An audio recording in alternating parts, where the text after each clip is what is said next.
بسم اللہ الرحمن الرحیم۔ 10 ایسی باتیں جو زندگی بدل دیں۔ دنیا کا کمزور انسان۔ باپ نے بیٹے کے کندھے پہ ہاتھ رکھ کے پوچھا کہ دنیا کا طاقتور انسان کون ہے؟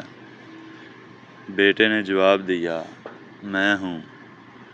پھر باپ نے کندھے سے ہاتھ ہٹا کر پوچھا کہ دنیا کا کمزور انسان کون؟ تو بیٹے نے جواب دیا، جب آپ ہاتھ میرے کندھے پر تھا تو میں خود کو دنیا کا طاقتور انسان سمجھتا تھا، اور جب آپ نے ہاتھ ہٹایا تو دنیا کا کمزور انسان بن گیا۔ وہ اللہ ہی ہے۔ جب اندھیرا تم کو چاروں طرف سے گھیر لے، تب تم اس ہستی کو بلانا جو تم سب سے زیادہ محبت کرتا ہے۔ بے شک وہ اللہ ہی ہے جو تمہیں اندھیروں سے نکال کر روشنی کی جانب لاتا ہے۔ انسان کے کتنے عیب ہوتے ہیں؟ کسی بزرگ سے کسی نے پوچھا، انسان کے کتنے عیب ہوتے ہیں؟ جواب دیا، بے شمار ہیں، لیکن ایک خوبی سب پر پردہ ڈالتی ہے۔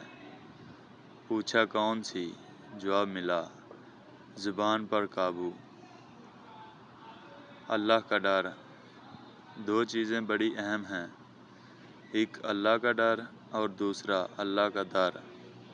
جب انسان کو یہ 2 چیزیں نصیب ہو گئی، سمجھو اس کو دنیا کی تمام سعادتیں مل گئیں۔ ڈر ہوگا تو گناہوں سے بچا رہے گا، اور اگر در نصیب ہوگا تو عبادت کی لذت نصیب ہوگی۔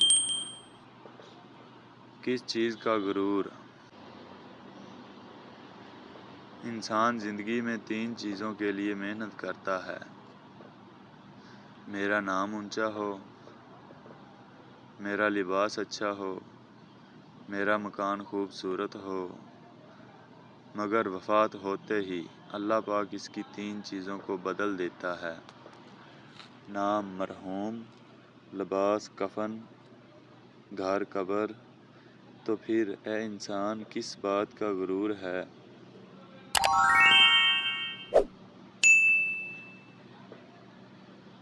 برا وقت ایک آئینہ۔ برا وقت وہ شفاف آئینہ ہے جو بہت سے چہرے واضح کر دیتا ہے، اور اچھا وقت بادلوں کی طرح ہے جو سورج کی تپش کو بھی روک لیتا ہے۔ اچھی بری شخصیت۔ زبان انسان کی اچھی یا بری شخصیت کے راز کو اگل دیتی ہے۔ تمہاری روح کے لیے ایسی کوئی مرض نہیں جو تم خود کو کامل سمجھنے لگو۔ حضرت مولانا روم رحمۃ اللہ علیہ۔